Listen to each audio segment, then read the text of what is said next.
Pregnant ఉన్నటువంటి అమ్మాయిని కూడా బయట నూకేసి గులగొట్టారు. చుట్టుపక్కకు ఉన్నటువంటి కొన్ని ఇండ్లు పాపం ఆమెకు 3 ఆడపిల్లలు, 2 ఆడపిల్లలకు అక్కడ కట్నం కింద ఇచ్చాడు. రాత్రి ఆశ్చర్యం అనిపించింది నేను కమిషనర్ గారిని స్టేట్మెంట్ చూస్తూ ఉంటాయి.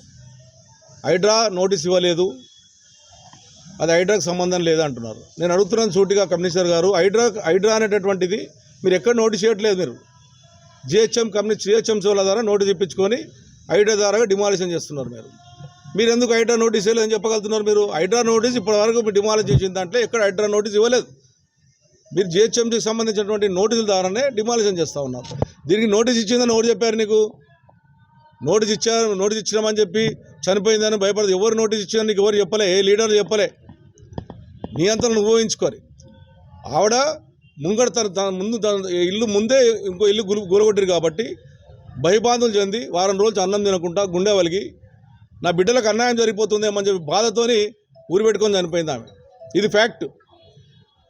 నీ భయం వలన, మీరు చేసినటువంటి చేతల వలన హైదరాబాద్ నగరాన్ని కాపాడుకోవాల్సినటువంటి బాధ్యత వందల సంవత్సరాల నుంచి ఎంతోమంది దీన్ని పోరాడి అప్పుడు ముఖ్యమంత్రులు హైదరాబాద్ని కాపాడాలని ప్రయత్నం చేశారు. చంద్రబాబు నాయుడు కానీ, రాజశేఖర రెడ్డి కానీ, ఇంకా గత ముఖ్యమంత్రులు కానీ, అప్పుడున్నటువంటి కేసీఆర్ గారు కానీ హైదరాబాద్ నగరాన్ని డెవలప్మెంట్లో చేయాలని కోరుకున్నారు. కానీ ఇప్పుడు జరుగుతుంది అది కాదు. ఒక హైడ్రా పేరు మీద హైదరాబాద్ నగర ప్రజలు ఎంత ఇబ్బంది పడుతున్నారు. సాటర్డే సండే అంటే మీరు ఏంది ఆలోచన మీది? అంటే కోట్ల కోతరేమో భయమా? న్యాయస్థానం నిన్న అడిగింది ఏమని, మీరు ఏంది, మీ విధానం ఏంటి, మీ లెక్క ఏంటని. నేను డిమాండ్ చేస్తాం, మొన్న డిమాండ్ చేశాం. మీరు ఒక శాసనసభ పెట్టండి, లేకపోతే అఖిలపక్ష సమావేశం పెట్టండి. హైదరాబాద్ నగర కార్పొరేటర్లను, హైదరాబాద్ ఎంపీలను, హైదరాబాద్ ఎమ్మెల్యేలను పిలవండి, ఎమ్మెల్సీలను పిలవండి, మీ విధి విధానాలని చెప్పండి.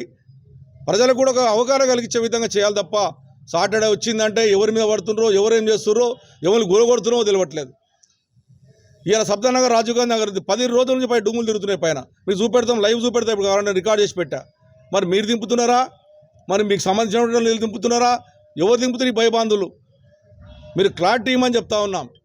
ఇది మంచిది కాదు. ఇటువంటి వాళ్ళు ఇంకా పానాలు పడగొట్టున్నారు. మొన్న సబ్దానగర్, రాజీవ్ గాంధీ ఒకరు ముడి పెట్టుకొని చనిపోయారు. ఎంత దుర్మార్గంగా ఆలోచన చేస్తూ ఉన్నారంటే, మీ ఆలోచన ప్రతిపక్షాలను పిలిచే ఆలోచన లేదు, ఎమ్మెల్యేలను కూర్చోబెట్టే ఆలోచన లేదు. 24 మంది ఎమ్మెల్యేలను హైదరాబాద్ నగరంలో, 150 మంది కార్పొరేటర్లు ఉన్నాం, 30 మంది ఎమ్మెల్సీలు ఉన్నాం, 2 ఎమ్మెల్యేలు ఎంపీలు ఉన్నారు, రాజ్యసభలు ఉన్నారు. అందరం పిలవండి, మంచి పని చేద్దాం, ఈ రకంగా సహకరించండి, ప్రజలకి సాయం చేద్దామని చెప్పండి. ప్రజలు కూడా క్లారిటీ ఇద్దాం అందరం కలిసి. మీరు ఎప్పుడు ఏ చెరువు మీద పడతారో, ఎప్పుడు ఎవరింటి మీద పడతారో, ఎవడు ఏ భయపెడతారో, భయబాంధులు చేస్తున్నటువంటి మీరు హైడ్రా కమిషనర్ ఛాన్సాలు చెప్పాం, ఒక క్లారిటీతో చేయండి, భయబాధలు చేయకండి. నీ పోలీసుల ప్రొడక్షన్ దాకా మీ పోలీసు వాళ్ళు చెప్పినంటారు. మీ కుక్కట్పల్లి పోలీసు వాళ్ళు చెప్పాం కాబట్టి ఏం లేదు అని చెప్తున్నావు అంటాను. నీ కుక్కట్పల్లి పోలీసు వాళ్ళు రమ్మానండి. వాళ్ళు ఆఫీసులో కూర్చొని మీ కుక్కట్పల్లి పోలీసు కానీ, మీ ఏసీపీ కానీ ఇంట్లో కూర్చొని మంచిగా ఉందని రిపోర్ట్ ఇవ్వగానే చనిపోయినా మేము తప్పంటారా? ఇలా అడగండి, లోపలికి అడగండి వాళ్ళని. ఏ ఇన్స్పెక్టర్ వచ్చి అడిగిండో, ఏసీపీ వచ్చి అడిగిండో. ఇది మంచిది కాదు, ఈ మంచి పద్ధతి కాదు. ఇది హైదరాబాద్ నగరంలో ప్రజలు భయభ్రాంతులు చేస్తూ ఉన్నావు. ఇది మంచిది కాదని చెప్పి హెచ్చరిస్తూ ఉన్నాను. ఇది మళ్ళీ ఒకసారి జరిగితే ఇక మీరు ఫ్యూచర్లో మీరేం ఆలోచన చేస్తారో చేసుకోవాలి. ఇది భయంకరమైన పరిస్థితి. దీనికి ముఖ్యమంత్రి గారు సమాధానం చెప్పాలి. మీరు అర్జెంటుగా, ఎమర్జెన్సీగా, ఇమ్మీడియట్గా చేయాలనుకున్న పనిని ఎమ్మెల్యేల మీటింగ్ పెట్టండి, సభ పెట్టండి. నేను ముఖ్యమంత్రిగా డిమాండ్ చేస్తూ ఉన్నాను. దీన్ని ఆపండి. మొత్తం అందరు కూర్చోబెట్టి న్యాయబద్ధంగా ప్రజలకు ఏ ఇబ్బంది జరగకుండా, ప్రజలకు అన్యాయం జరగకుండా చేద్దామంటే చెప్పండి. అందరం కూర్చుందాం. హైదరాబాద్ నగరాన్ని డెవలప్ చేయడానికి మేము కూడా సహకరిస్తాం. కానీ హైదరాబాద్ ప్రజలు ప్రాణాలు పోతే ఊకునే ప్రసక్తి లేదని చెప్పి నేను గవర్నమెంట్ హెచ్చరిస్తూ ఉన్నాను.